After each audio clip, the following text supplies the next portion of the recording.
దేవునికి స్తోత్రం కలుగును గాక. ఉదయకాల సమయం ప్రభుని ఆరాధించడానికి, ఆయన నామమును కీర్తించడానికి ప్రభు చేత మనకు అనుగ్రహింపబడిన శ్రేష్టమైన సమయం కొరకు దేవునికి స్తోత్రం చెల్లిద్దాం. పరలోకమందు మనకు ఒక తండ్రి ఉన్నాడు. అయితే ఈ లోకంలో ఉన్న సమస్త మానవాళిని ఆయనే సృష్టించాడు. అందరూ ఆయనను తండ్రి అని పిలవచ్చా? పిలువలేము. ఎందుకు తెలుసా? ఆయన లోకంలో ఉన్న వారికి అందరికీ తండ్రి కాడు. ఎవరికి తండ్రి? అది ఈరోజు నేను మీతో మాట్లాడబోచున్నాను. లోకంలో ఉన్న సమస్త మానవాళికి ఆయన సృష్టికర్త, అందరినీ సృష్టించినవాడు. అయితే ఎవరికి ఆయన తండ్రి అనేటువంటిది మనం ఈరోజు ధ్యానం చేయబోచున్నాం.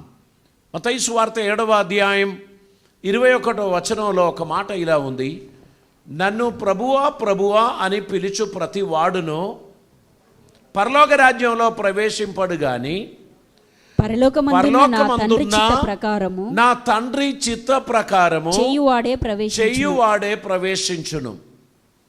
ఇక్కడ పరలోకమందున్న తండ్రిని గురించి యేసు ప్రభు వారు తెలియపరుస్తున్నారు. ఆయన చిత్తం నెరవేర్చు వారందరూ పరలోకములో ప్రవేశిస్తారు. లోకములో పుట్టిన ప్రతి మానవుడు పరలోకములో ప్రవేశింపడు, మరియు నన్ను ప్రభువా ప్రభువా అని పిలిచేవారు కూడా ప్రవేశింపడు. ఎవరు ప్రవేశిస్తారు?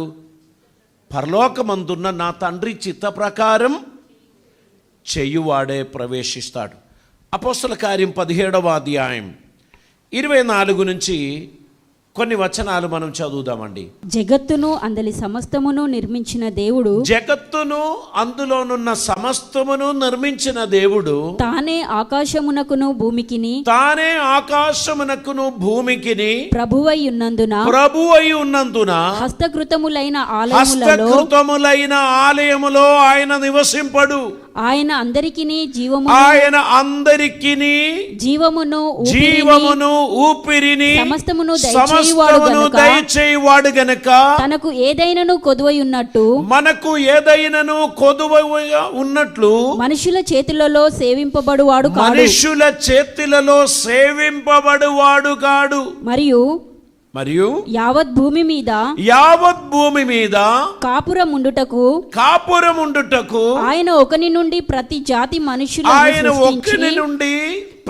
జాతి మనుషులను సృష్టించి వారు ఒకవేళ దేవునిని తలపులాడి కనుగొందురేమో అని తన్ను వెతుకు నిమిత్తము నిర్ణయ కాలమును వారి నివాస స్థలము యొక్క పొలిమేలను ఏర్పరచాడు. ఇక్కడ దేవుడు ఇంకా ఆశతో కనిపెడుతున్నాడు. ఆయన సృష్టించిన మనుషులందరూ ఆయనను కనుగొందురేమో, ఆయనను తెలుసుకుందరేమో అని ఆయన వారి కొరకు కనిపెట్టుచున్నాడు అని అంటున్నారు. సృష్టికర్త అయిన దేవుడు మనుషుల చేత సేవింపబడిన వాడు కాడు. ఆయన ఆదిని కలుగజేసిన వాడు, ఆదికి ముందున్నవాడు ఆయన. అనగా మనం ఆయనను ఏమని పిలుస్తాం? అనాది కాలమందు శాశ్వతముగా నిలిచి ఉండు మన దేవుడు. ఈ దేవుడు సమస్త మానవాళిని సృష్టించాడు. మానవునికి జంతువుకు తేడా ఏంటి? జంతువు నిద్రపోతుంది, జంతువు లేస్తుంది, జంతువు ఆహారం తింటుంది, జంతువు పరిగెడుతుంది, అంతే. అంతకు మించింది ఏమీ లేదు. జంతువుకు తల్లి ఎవరు, తండ్రి ఎవరు, సహోదరుడు ఎవరు అనే ఆ ఆలోచన శక్తి లేదు. మానవునికి మాత్రం దేవుడు ఆలోచించినట్లు ఆలోచించే శక్తినిచ్చాడు, నిర్ణయం తీసుకోవడానికి ఉన్న అధికారం ఇచ్చాడు. అందుకే దేవుడు సమస్త అధికారమును మానవునికి ఇచ్చి తన పోలిక చొప్పున తన స్వరూపమందు అతని చేశాడు. మానవుని స్వరూపం, దేవుని స్వరూపం అని చెప్తే ఈ 6 అడుగుల శరీరం అని మీరు అనుకోవద్దు. దేవుని సాదృశ్యం అని చెప్పిన దానిలో ఏమున్నది? దేవుని ఊపిరి, మానవుని నాసికారంధ్రములో మాత్రమే ఊదాడు. జంతువుల నాసికారంధ్రంలో దేవుడు తన శ్వాస ఊదలేదు. కలుగునుగాక అన్నాడు. అవన్నీ కలిగినది. సమస్త జంతువులు కలుగునుగాక, ఆకాశ పక్షులు కలుగునుగాక, సమస్త మత్స్యములు కలుగునుగాక అని చెప్పినప్పుడు అవన్నీ రకరకాలైన మత్స్యాలు, జంతువులు, పక్షులు అన్నీ కలిగింది. కానీ నరుని తన చేతులారా సృష్టించి అతని నాసికారంధ్రములో జీవవాయువు ఊదినప్పుడు నరుడు జీవాత్మ అయ్యను. నరునికి ఆలోచించే శక్తినిచ్చాడు, నిర్ణయం తీసుకోవడానికి ఉన్న అధికారం ఇచ్చాడు. లెఫ్ట్ హ్యాండ్, రైట్ టర్న్ అని దేవుడు చెప్పినప్పుడు మాత్రం మనం తిరిగే వాళ్ళమైతే రోబోట్స్ లాగా అయిపోయే వాళ్ళం. ఏమీ ఫ్రీడమ్ మనకు ఉండేది కాదు. మనం ఏది ఆలోచించడానికి వీల్లేదు, ఏది చేయడానికి వీల్లేదు. ఎవరో ఒకరు కమాండ్ ఇచ్చినప్పుడు మాత్రం పనిచేసే వ్యక్తిగా ఉంటే మనం స్వేచ్ఛ కలిగిన మనుషులం కాము. ఇప్పుడు మనము మంచిదానిని చెడ్డదానిని గుర్తుపట్టడానికి ఉన్న జ్ఞానం దేవుడిచ్చాడు. ఎందుకంటే ఆయన పోలికగా మనల్ని చేశాడు గనక. మనం అందరము ఏది సరైనది ఏది కానిది అని గుర్తించడానికి ఉన్న జ్ఞానం దేవుడిచ్చాడు. ఒక కార్యం చేయబోయే ముందు మన అంతరాత్మ మనతో చెప్తుంది, నువ్వు తప్పు చేస్తున్నావు. అవును కదా? మనం అప్పుడు వెంటనే అటు ఇటు చూస్తారు. ఎవరు చూడడం లేదు కనుక మనం అది చేస్తాం. అంతరాత్మ ఏమన్నది? నువ్వు తప్పు చేస్తున్నావు. అప్పుడు మనం చూసేది, ఎవరైనా నన్ను చూస్తున్నారా? ఎవరు నన్ను చూడడం లేదు కనుక నా తప్పు పర్వాలేదని నేను నిర్ణయించుకున్నాను. That is my decision. కానీ అంతరాత్మతో ఎవరు కనెక్ట్ అయి ఉన్నారు? దేవుడు కనెక్ట్ అయి ఉన్నాడు. ఆ దేవుడే మన మనసాక్షితో చెప్పాడు, ఇది రైట్ కాదు, దిస్ ఈస్ రాంగ్. మనం అప్పుడు ఎవరిని చూసాం? నా హస్బెండ్ చూస్తున్నారా, నా బిడ్డలు చూస్తున్నారా, నా వైఫ్ చూస్తున్నారా, నా పేరెంట్స్ చూస్తున్నారా, మా ఊరోళ్ళు చూస్తున్నారా? ఎవరు చూడడం లేదు కనుక అదో తప్పుగా మనకు అనిపించలేదు. కానీ మన మనసాక్షి గాయపరచబడినది. దేవుడు సమస్త మనుషులకు మనసాక్షినిచ్చాడు. సమస్త మనుషులకు నిర్ణయాలు తీసుకోవడానికి ఉన్న అధికారం ఇచ్చాడు. కానీ అందరికీ ఆయన తండ్రి అని మీరు అనుకోకూడదు. అందరికీ ఆయన తండ్రి కాడు. ఎవరికి ఆయన తండ్రి అని మనం ఆలోచించుకుంటూ ముందుకు వెళ్ళుచున్నప్పుడు దేవుడు సృష్టించిన విధానమును గురించి ఆదికాండం 1వ అధ్యాయం 26-27 వచనాలు చదువుదామండి. దేవుడు మన స్వరూపమందు మన పోలిక చొప్పున నరులను చేయుదమా. వారు సముద్రపు చేపలను ఆకాశ పక్షులను పశువులను సమస్త భూమి మీద ప్రాకు ప్రతి జంతువును ఏలుదురుగాక అనియు పలికెను. దేవుడు పలికాడు. దేవుడు తన స్వరూపమందు నరుని సృజించెను. దేవుని స్వరూపమందు వాణ్ణి సృజించెను. స్త్రీని గాను పురుషుని గాను వారిని సృజించెను. ఇది 1వ అధ్యాయం. 2వ అధ్యాయం 18వ వచనంలో దేవుడు అంటున్నాడు, నరుడు ఒంటరిగా ఉండుట మంచిది కాదు. సృష్టించినప్పుడు దేవుడు వారిని స్త్రీని గాను పురుషుని గాను సృష్టించారు. 2వ అధ్యాయంలోనికి వచ్చినప్పుడు నరుడు ఒంటరిగా ఉండుట మంచిది కాదు, నేను అతనికి సాటి అయిన సహాయమును చేసుకొందునని దేవుడు అనుకున్నాడు. అతనికి గాఢ నిద్ర కలుగజేసి అతని ప్రక్కటి ఎముకను తీసి మాంసం పొదిగించి ఒక స్త్రీనిగా మార్చి తన దగ్గరికి తీసుకొచ్చారు. సమస్త భూజంతువులకు ఆకాశ పక్షులకు పేరు పెట్టిన ఆదం ఈ స్త్రీని చూడగానే, ఆహా, నా ఎముకలలో ఎముకయు నా మాంసములో మాంసము, నీవు నరునిలో నుండి తీయబడిన గనక నీకు నారీ అని అనబడును అని ఆయన ఒక కవిత్వం పాడాడు.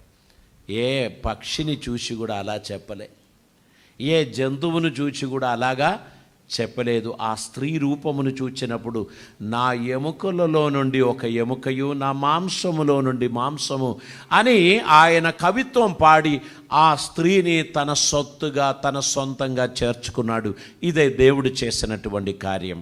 ఇంకా దేవుడు మానవులందరినీ ఈక్వల్గా చేశాడు అని బైబిల్ చెప్తున్నారు. చూద్దామండి, రోమాపత్రిక 2వ అధ్యాయం 11వ వచనాన్ని మనం చదువుదాం. రోమాపత్రిక 2వ అధ్యాయం 11వ వచనం. దేవునికి పక్షపాతము లేదు, దేవునికి పక్షపాతం లేదు, ధర్మశాస్త్రము లేక పాపము చేసిన వారికి ధర్మశాస్త్రము లేకయే నశించెదరు. వారు ధర్మశాస్త్రం లేకయే నశించెదరు. ధర్మశాస్త్రము కలిగిన వారై పాపము చేసిన వారందరూ ధర్మశాస్త్రానుసారముగా తీర్పు పొందుదురు. ధర్మశాస్త్రము వినువారు దేవుని దృష్టికి నీతిమంతులు కారు గాని ధర్మశాస్త్రమును అనుసరించి ప్రవర్తించువారే నీతిమంతులుగా ఎంచబడుదురు. దేవుడు అంటున్నాడు, దేవునికి పక్షపాతం లేదు. దేవుడు ఎవరి ముఖం చూడరు. ధర్మశాస్త్రం లేనప్పుడు పాపం చేసిన వాణ్ణి ధర్మశాస్త్రం లేకుండానే తీర్పులోనికి నడిపిస్తాడు. ధర్మశాస్త్రం ఇచ్చిన తర్వాత పాపం చేసిన వానికి ధర్మశాస్త్రానుసారమైన తీర్పును తీరుస్తాడు. ఏ భేదము లేదు, అందరూ సమానం అని దేవుడు అంటున్నాడు. ఇంకా చూద్దామండి, ఎఫెసీయులకు రాసిన పత్రిక 6వ అధ్యాయం 9వ వచనాన్ని మనం చదువుదాం. యజమానులారా మీకును వారికిని యజమానుడైన వాడు ఒకడు పరలోకమందున్నాడని ఆయనకు పక్షపాతం లేదని ఎరిగిన వారై వారిని బెదిరించుట మాని ఆ ప్రకారమే వారి ఎడల ప్రవర్తించుడి. యజమానులారా, టీమ్ లీడర్స్, మీ ఎగ్జిక్యూటివ్స్ను మీరు కలవరపరచి, తిట్టి, కోపపడి, బూతులు పలికి వాళ్ళతోని పని చేపిస్తూ మీరు ఎయిర్ కండిషన్ రూములో కూర్చొని మీ బెనిఫిట్స్ పొందుతున్నటువంటి యజమానులారా, మీకును వారికిని ఒక యజమానుడు పరలోకమందున్నాడు అని గ్రహించి వారి ఎడల దయ చూపండి అని అంటున్నారు. దేవునికి స్తోత్రం. ఇది దేవుడు ఎవరికి చెప్తున్నారు? అందరికీ చెప్తున్నారు. మనం కొందరు చాలా వాక్చాతుర్యం కలిగిన వారు మాటల చేత మనుషులను బెదిరించి పనులు చేయించి మనం ఎంజాయ్ చేస్తూ ఉంటాం లైఫ్. కానీ దేవుడు చెప్తున్నాడు, ఇదొక టీం వర్క్. మీరు బాస్గా ఉంటే మీ సబార్డినేట్స్ అందరినీ కలుపుకుంటూ ఒక టీం వర్క్ చేయాల్సినటువంటి అవసరత ఉంది. ఒకప్పుడు బ్యాంకులో మీరు వెళితే మేనేజర్, చీఫ్ మేనేజర్ అనేటువంటి ఒక క్యాబిన్ కనిపించేది. ఆ చీఫ్ మేనేజర్ ఎల్లప్పుడూ కూడా ఆ చైర్లో ఉండేవాడు. ఇప్పుడు మీరు బ్యాంకుకు వెళ్ళండి, ఆ చీఫ్ మేనేజర్ క్యాబిన్ ఎల్లప్పుడూ ఖాళీగా ఉంటాయి. కారణం ఏంటంటే ఆ తెలివి కలిగిన మేనేజర్ వచ్చి ఈ స్టాఫ్ మధ్యలో తనకొక చైర్ ఏర్పాటు చేసుకొని వారితో ఇంటరాక్షన్ చేసుకుంటూ ఆ పనులు చేయడం బట్టి ఈ టీం అందరికీ ఒక కొత్త చైతన్యం, కొత్త ఉత్సాహం వచ్చేసింది. ఆ వర్క్ చాలా ఎఫిషియెంట్గా చేస్తున్నారు. ఇది ఎవరు చేస్తారు తెలుసా? ఇప్పటి మోడర్న్ బ్యాంకింగ్ సిస్టమ్ కొనసాగించేవారు. ఆ ఓల్డ్ బ్యాంకింగ్ సిస్టంలో ఉన్నటువంటి మేనేజర్ అక్కడ ఉండి బెల్లు కొడతారు, ట్రెంగ్ ట్రెంగ్. వెంటనే ఒకరు పరిగెడుతూ వస్తారు, ఆయనకి ఏదో కమాండ్ ఇస్తాడు, ఆయన అక్కడి నుంచి అడిపోతాడు ఇడిపోతాడు, ఏదో ఒక పని చేస్తూ ఉంటాడు. అందరినీ బెదిరించి పని చేపించేవాళ్ళు. ఇప్పుడు అలా కాదు. బుద్ధిమంతుడైన మేనేజర్ వర్కర్స్ మధ్యలో ఉండి వారితో చాటింగ్ చేసుకుంటూ తన పనులు చేస్తూ నవ్వుతూ జోకులు వేస్తూ హ్యాపీగా ఆ 8 గంటలు ఎలా పోయిందో వారికి తెలియకుండా వారి పనులు చేస్తున్నారు. వారి బుద్ధిమంతులు. ఇప్పటి కార్పొరేట్ ఆఫీసెస్లో కూడా ఇటువంటి మనుషులు ఉన్నారు. నేను వీక్గా ఉన్నాను, ఈరోజు నాకు హెడేక్గా ఉన్నది అని ఒక స్టాఫ్ చెప్తే పర్వాలేదు, ఆ పక్క రూములో వెళ్ళి కాసేపు రెస్ట్ తీసుకొని రా, ఒక 1 అవర్ రెస్ట్ తీసుకో అని చెప్పి పంపించే మేనేజర్స్ తెలివి కలిగిన వాళ్ళు. వెంటనే తిట్టి, బుద్ధి లేదు, ఊరికే నీకు తలనొప్పి అని చెప్పి అలా చేస్తే ఆ స్టాఫ్ ఏమైపోతారు తెలుసా? కృంగిపోతారు.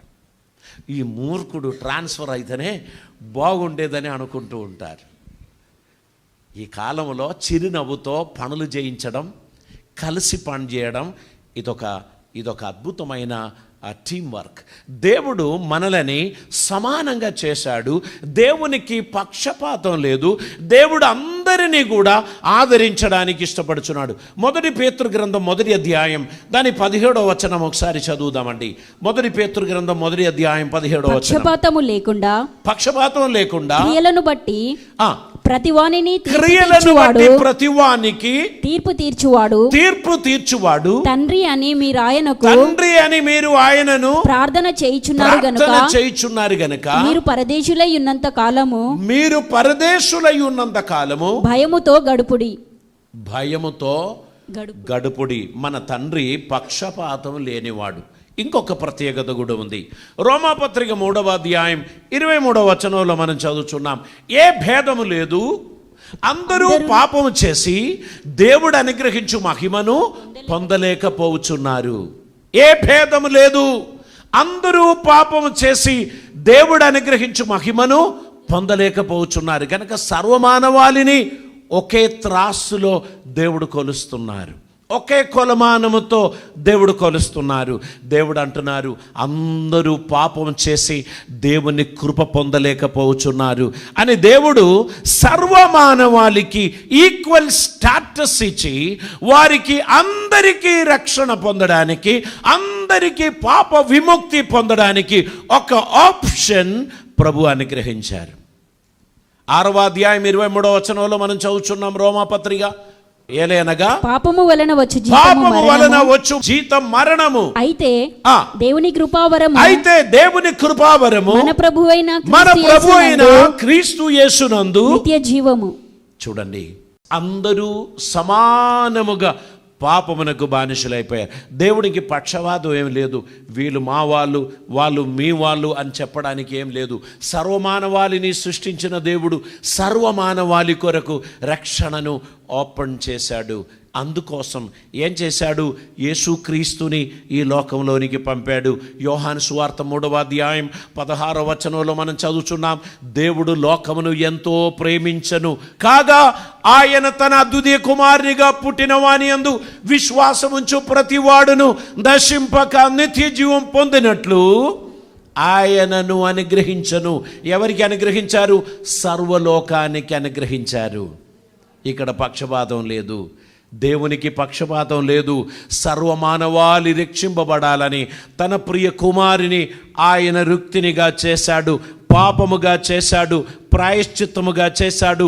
యేసుక్రీస్తునందు విశ్వాసముంచుచున్న సమస్త మానవాళికి తండ్రిని అబ్బా నాయనా అని పిలవడానికి ఉన్న అధికారం దేవుడు అనుగ్రహించాడని చెబుతున్నారు. చూడండి, యేసుక్రీస్తు పరిచర్య చేయుచున్నటువంటి కాలంలో కొందరు ఆయన దగ్గరికి వచ్చినప్పుడు ఆయన సహోదరులు కూడా ఆయన దగ్గరికి వచ్చారు. లూకా సువార్త దాని యొక్క 13వ అధ్యాయం 29వ వచనం చదవండి.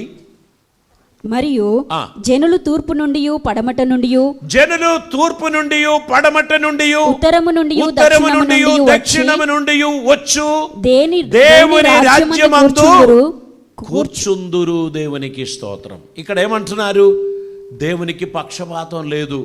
తూర్పు వాళ్ళందరినీ రక్షిద్దాం, పడమటి వారందరినీ రక్షిద్దాం, లేదా ఉత్తర దిక్కున ఉన్న వారిని రక్షిద్దాం అని దేవుడు అనుకోలేదు. ఏమంటున్నారు?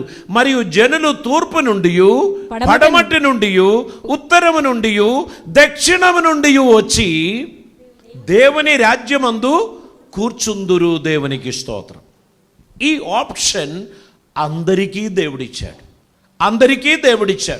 ఇంకా మనం చూసినట్లయితే గలతీ పత్రిక 3వ అధ్యాయం దాని యొక్క 28వ వచనం చదువుదాం. ఇందులో యూదుడని గ్రీసు దేశస్థుడని లేదు, దాసుడని స్వతంత్రుడని లేదు, పురుషుడని స్త్రీ అని లేదు, యేసుక్రీస్తునందు మీరందరూ ఏకముగా ఉన్నారు. దేవునికి స్తోత్రం. దేవుడు యేసుక్రీస్తుని ఈ లోకములోనికి అనుగ్రహించి మన అందరికీ సమానముగా ఆయనను యాక్సెప్ట్ చేయడానికి ఉన్న అధికారం దేవుడిచ్చాడు. యూదుడని లేదు, గ్రీసు దేశస్థుడని లేదు, ప్రతి వారికి యేసుక్రీస్తు ద్వారా తండ్రి దగ్గరికి రావడానికి ఉన్న ఒక స్వేచ్ఛ, అధికారం దేవుడు అనుగ్రహించాడు. కొలస్సీ పత్రిక 3వ అధ్యాయం 11వ వచనాన్ని మనం చదువుదామండి. ఇట్టి వారిలో గ్రీసు దేశస్థుడని యూదుడని భేదము లేదు, సున్నతి పొందుటయని సున్నతి పొందకపోవుటయని భేదము లేదు. ఇక్కడ చూడండి, సున్నతి పొందుటయని సున్నతి పొందకపోవుటయని భేదం లేదు. పరదేశి అని సిదియనుడని దాసుడని స్వతంత్రుడని లేదు గాని, ఇక్కడ దాసుడని, స్వతంత్రుడని, పరదేశి అని, సిథియుడని ఏమీ భేదం లేదు గాని క్రీస్తే సర్వమును అందరిలో ఉన్నవాడునై ఉన్నాడు. దేవునికి స్తోత్రం. దేవుని option is open. Anybody can accept the lord. Anybody can come to the heavenly father through Jesus Christ. ఆయన అన్నాడు, నేనే మార్గము, నేనే సత్యము, నేనే జీవము, నా ద్వారా తప్ప ఎవడును తండ్రి యొద్దకు రాలేడు అని ప్రభు చెప్పిన మాట జ్ఞాపకం చేసుకోండి. ఇక్కడ ఈ యేసుక్రీస్తుని సొంతం చేసుకోవడానికి మనం ఏం చెయ్యాలి అని అడిగితే యోహాను సువార్త 1వ అధ్యాయం 12వ వచనంలో ఒక అద్భుతమైన మాట ఉంది. తన్ను ఎందరూ అంగీకరించిరో వారందరికీ అనగా తన నామమందు విశ్వాసముంచిన వారికి దేవుని పిల్లలగుటకు దేవుడు అధికారం ఇచ్చాడు. హల్లెలూయా. ఈ అధికారము దేవుడు ఎవరికి ఇచ్చారు? సర్వమానవాళికి ఇచ్చారు. తన్ను ఎందరూ అంగీకరిస్తారో, Lord I accept you as my personal saviour and Lord. ఇది మీకు లేదు, మాకే. మేము ఉన్నత స్థాయిలో ఉన్న వాళ్ళం, మాకు మాత్రమే ఆ అంగీకారము అని చెప్తే చాలామంది తృణీకరింపబడేవారు. దేవుడు కులమును ఏర్పాటు చేయలేదు, మీరు అందరూ గుర్తుపెట్టుకోండి. దేవుడు మతమును స్థాపించలేదు. మానవుని దేవుడు పుట్టించాడు, మానవునికి ఆయన దేవుడై ఉన్నాడు. గనక ఏ మనిషి అయినా పరలోకపు తండ్రి సన్నిధికి రావడానికి ఒకటే ఆప్షన్, మానవుల పాప పరిహారార్థమై కలువరు సిలువలో ప్రాణం పెట్టిన ఆ ప్రాణనాథుని ద్వారా తండ్రి యొద్దకు వెళ్ళాలి. ఆయన చెప్పాడు, నేనే మార్గము, నేనే సత్యము, నేనే జీవము, నా ద్వారా తప్ప ఎవడును తండ్రి యొద్దకు రాలేడు అని చెప్పినటువంటి వాక్యమును అంగీకరించి యేసుక్రీస్తును సొంతం చేసుకుంటున్న వారు ఆటోమేటిక్గా తండ్రికి బిడ్డలైపోతున్నారు. నన్ను చూచిన వాడు నా తండ్రిని చూచి ఉన్నాడు, నేను నా తండ్రిలోను ఆయన నాలోను ఉన్నాడని ఆయన తెలియపరిచాడు. యేసుక్రీస్తునందు విశ్వాసం ఉంచుచున్న తన బిడ్డలకు పరమ తండ్రితో గొప్ప సహవాసం, శాశ్వతమైన సహవాసం దేవుడు ఏర్పరచుకున్నాడు. ఇప్పుడు మనం ఆయనను తండ్రి అని పిలవడానికి అర్హులమయ్యాం. ఎందుకని? నేను పాపాత్ముని, నా పాపముల నిమిత్తమై యేసుక్రీస్తు ఈ లోకానికి వచ్చాడని, ఆయన మరణించి తిరిగి లేచాడని నేను నమ్ముచున్నాను అని తెలియపరచడం ద్వారా తండ్రి తన కుడి చెయ్యి నా వైపు చాపి, నా కుమారుడా నీవు ఆశీర్వదింపబడిన వాడవు అని చెప్పి నన్ను దగ్గరికి చేర్చుకున్నాడు. ఈ గొప్ప ధన్యత దేవుడు నాకు ఇవ్వటానికి కారకుడు మన మధ్యవర్తి అయిన యేసు ప్రభు ఒక్కడే. దేవుడు ఒక్కడే, దేవునికి మానవునికి మధ్యవర్తి ఒక్కడే. ఇంకా మిగిలినవన్నీ డూప్లికేట్లే. ఏ పేరైనా మీరు చెప్పండి, అవన్నీ డూప్లికేట్లు.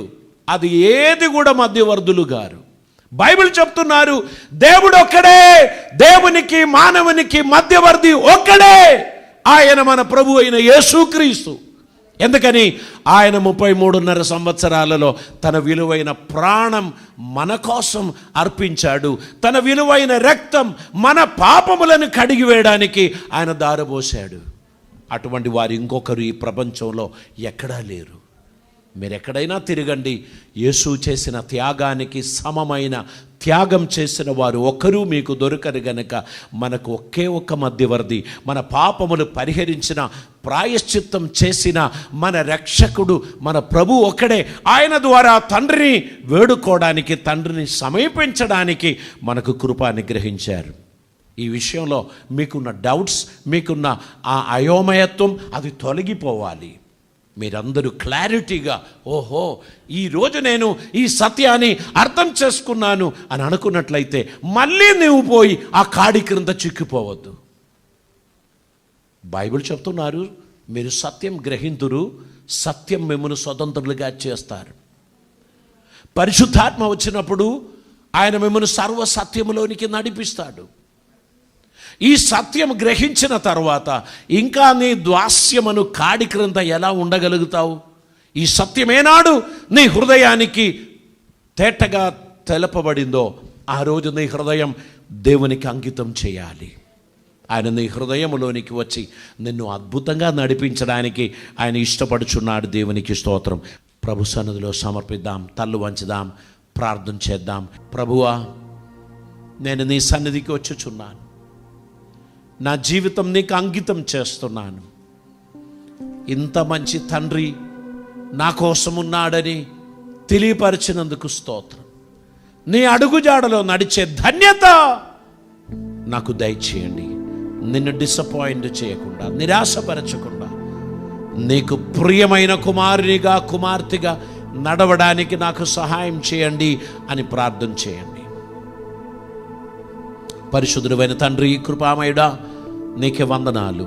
యేసుక్రీస్తు ద్వారా మాకు అనుగ్రహించిన ఈ గొప్ప స్వాతంత్ర్యమును బట్టి నీకు వందనాలు. దత్తపుత్రత్వపు ఆత్మను బట్టి నీకు వందనాలు. మా జీవితంలో నీవు చేసిన అద్భుతమైన మేలుల కొరకై నీకు వందనాలు. మేము నిన్ను స్తుతిస్తూ ఉన్నాం.